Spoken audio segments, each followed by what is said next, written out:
Hey guys, thanks for tuning in to another Spade Shades video. For this video I'm going to be using my Fathom deck of playing cards from Illusionist. This deck was inspired by water, so there's a lot of really water type designs and stuff. It's really cool. It's a really nice looking deck.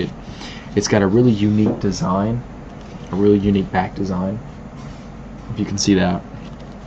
The Ace of Spades looks pretty cool. And the face cards also look pretty cool. Okay, there's just a really... Water plays a big role in this one, clearly. And you can see it was in new deck order, so I'm going to give it a couple shuffles. While I'm shuffling, I'm going to give you kind of a preface of what I'm going to show you. I'm going to show you a trick that I learned, God, probably about 6 or 7 years ago, called 16. Well, it didn't have a name at the time from the person I learned it. But I call it 16. That's just my name that I've given it over the years. But it's a very good trick, and it's a very simple force trick. It gets great reactions, and not many people really figure it out. I've had a few people kind of take a lucky guess and they figure it out, but usually people have no clue how you do it. So I'm going to perform it for you, and then I'll give you a tutorial. So. Let me give it a couple more shuffles, and we'll get into the to the performance of it. Give it a real quick shuffle, just like so.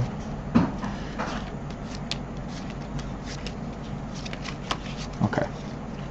So what I'm gonna do, here's the performance. What I'm gonna do is I'm just gonna start flipping over cards like this, and I want you to tell me to stop whenever you really full fit, but after we get a pretty decent amount down.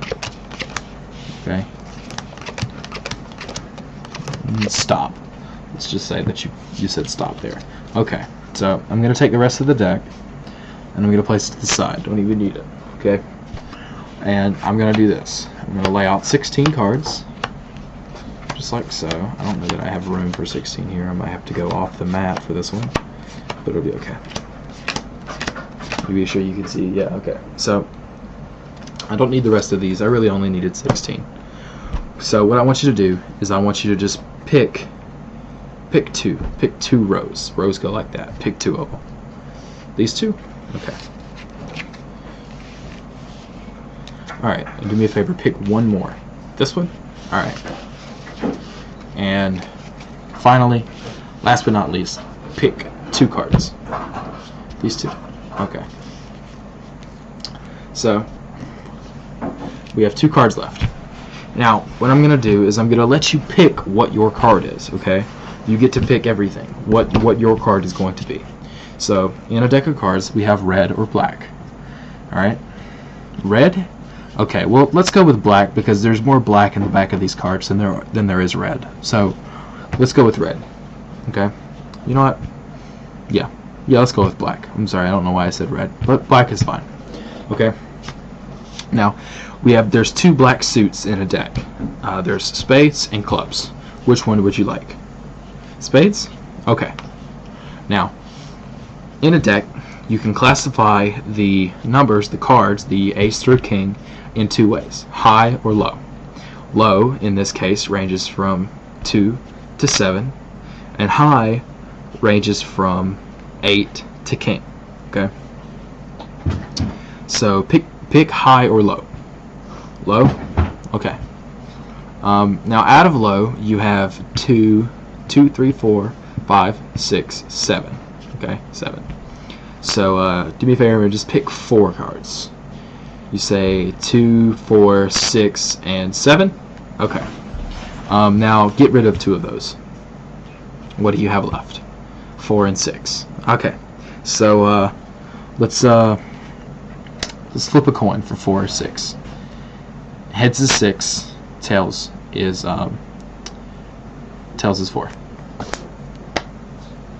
6. Okay. So we've got 6 black spades. So we've got the 6 of spades. Now pick a card. This one? Perfect.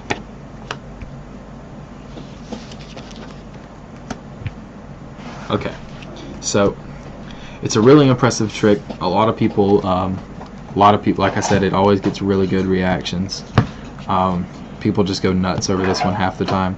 I have had, like I said, a few occasions where people make a lucky guess, or someone who's really savvy with cards understands that it was just a simple force.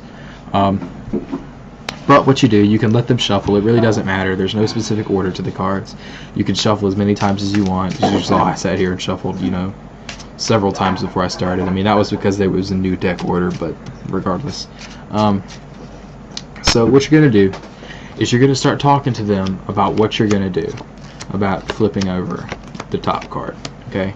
And what you're actually going to do here is you're going to remember the second card, okay? Or you can remember the first, second, third, or fourth card if you want. I mean, but I was just taught to remember the second because it looks kind of inconspicuous and it's pretty easy. Like I said, someone who's card savvy will probably be paying attention to the first card because they'll assume that that's the one that you're going to memorize. So memorizing the second or third one is probably a better choice. But I memorize the second one whenever I do this trick. So anyways, you're just going to, after you remember that, this whole time you're thinking three of hearts. And you're just going to be talking and three of hearts in your head. And you want to drag out the talking as much as possible, because if you just immediately start going on and you just say, I want you to tell me when to stop, some people will say stop before you get to 16. Now, it's not that important, I guess, but you want to get to 16 because you want to have those 4 rows of 4 cards, okay? So you just talk to them, and then you say, okay, well, you can just tell me when to stop whenever you want, and they say stop, okay? You set the rest of the deck over, it doesn't matter. If you have more than 16 cards down here, it doesn't matter, okay? Now, here's your card. Here's the 3 of hearts, okay? I'll flip it over just for the sake of this tutorial, okay? And whatever you have left, just throw it over with the other deck. Come up with some excuse for why you don't need it, okay? And have them pick 2 rows. Do not get rid of this row. Clearly, you don't want to get rid of this card. Anything else is fine but this card, okay? Because this is the one that you know, okay? Now, if you can remember the first and second card, or the second and third card, I've done it before and it has really helped a lot, because someone who is card savvy is going to assume that you're going to memorize one card. And if they think it's any of these and they see you keep any of these, then they're going to think something's up, but naturally most people are going to think that either their first or second card is going to be their card. So if you memorize, say, the second and the third card, or the second and the fourth card, and then you get to the final stage and you ditch the second card and flip this one over, then it can throw some of those people for a loop, and it has done that for me in the past. So for the tutorial sake, let's just say that they get rid of these bottom 2. That's fine. And they get rid of another one. They choose this one, so you get rid of this.